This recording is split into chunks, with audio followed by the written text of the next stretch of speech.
Alex Pereira versus Magomed Ankalaev is the most wanted fight in the UFC right now. It is one of the greatest fighters, one of the most influential fighters in Alex Payton Pereira versus Magomed Ankalaev. Now, Alex Pereira is a world champion kickboxer. He is a counter striker who instigates with strikes to make reads and frustrate his opponent so that he can counter with hands. He has impeccable distance management and loves boxing range.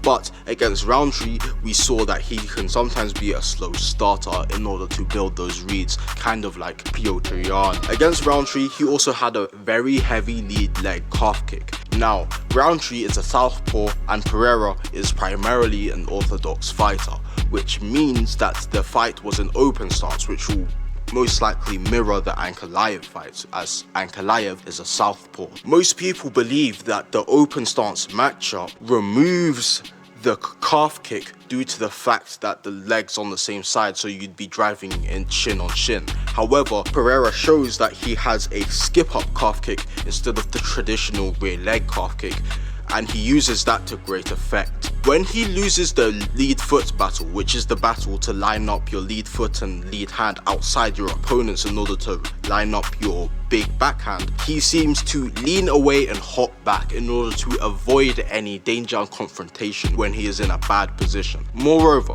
when Alex Pereira misses his shots, he seems to be very off balance. Now, this is to be expected, as with fighters with insane power such as Alex Pereira and Ilia Topuria, they commit very hard on their shots and therefore they can get big knockouts, but when they miss big. Blitzes and power can earn Alex's respect, and you see this in the Rountree fight, where Rountree is blitzing forward, trying to land combos from southpaw, switching forward to orthodox, making up space. But the blitzes cause Alex to disengage completely. When Alex is ready and planted, he is a big slip and ripper. He will slip your shot and answer back with a 1, 2, 3 punch combination, maybe ending with a kick, trying to cause damage with that counter striking. In open stance, he can be countered on the lead leg calf kick with the lead hand, and as I've mentioned before,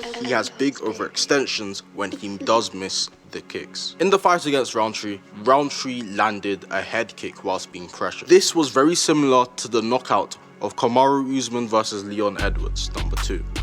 Now we see Rountree fakes the straight, causing Pereira to slip, but Pereira's insane reactions, he sees the kick coming after slipping and slips the opposite way. It removes the edge of the kick and allows him to stay fine. Now, often he does lose the outside foot battle and often won't throw extended combinations, but he will use the jab in open stance.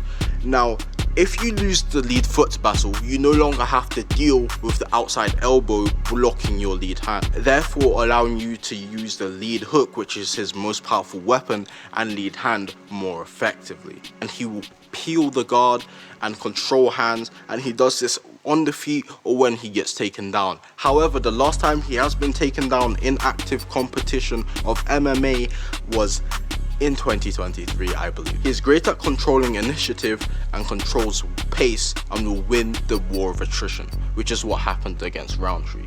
However, this was in Salt Lake City, high elevation, horrible training camps for everybody all around, but it was a great fight. Now, Ankalaev, I've already made a video about him, watch it here. He is a high-level boxing-heavy counter-puncher with extremely fast hands who fights in southpaw and will pressure you with position and try counter your shots. Against Rakic, he often dropped his lead hand after throwing it. He had very high pressure and calculatedly stalked his opponent down. However, he does get lit up with leg kicks, and this is a big problem for Ankalaev, as Pereira is essentially the master of leg kicks. And he has a very slow pace, which could work against him if Pereira controls the pace and uses his weaknesses against him. Again, Ankalaev, he drops his lead hand very often, which could lead to him getting caught. Now, in the Yan fight, we see that when Ankalaev gets hurt on the feet, he resorts to wrestling. Now, this could happen very early in the Pereira fight, and honestly, the earlier Ankalaev gets hurt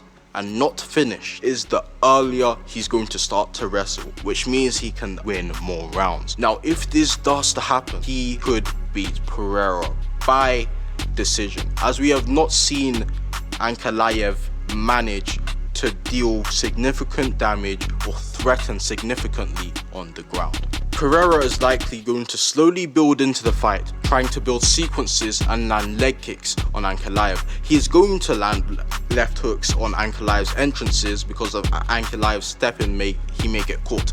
Ankalaev does throw his lead hand from miles away, and it most likely will be countered by Alex Pereira in this fight. It's very likely that he will slip and rip off a shot of Ankalaev's, and he has the power to force Ankalaev to respect him, which Rakic did not have, which is why he ended up getting defeated. If Ankalaev gets stuck in kickboxing range, he will start using open stance kicks to the body and the head, and if Pereira gets taken down and is winning, he may just concede the position and or the rest of the round and just fight in the next one. Ankalaev is like to have this game plan to force Pereira to the cage using a strike, force him to be wary of his attacks, use his high kicks, and force Pereira to earn his space against Ankalaev. And this might be one of those fights that ends up in the middle of the octagon, two of them slugging it out, high level head movement, high level counters, but as soon as he gets hurt, he will use takedowns, especially against the cage, to secure rounds, but he will end up giving up a round because he will get hurt, and if he gets hurt that round, he will be losing that round. So the official prediction for this fight, for the light heavyweight championship of the world, is Craig Jones round 1 spinning hook kick. Thank you.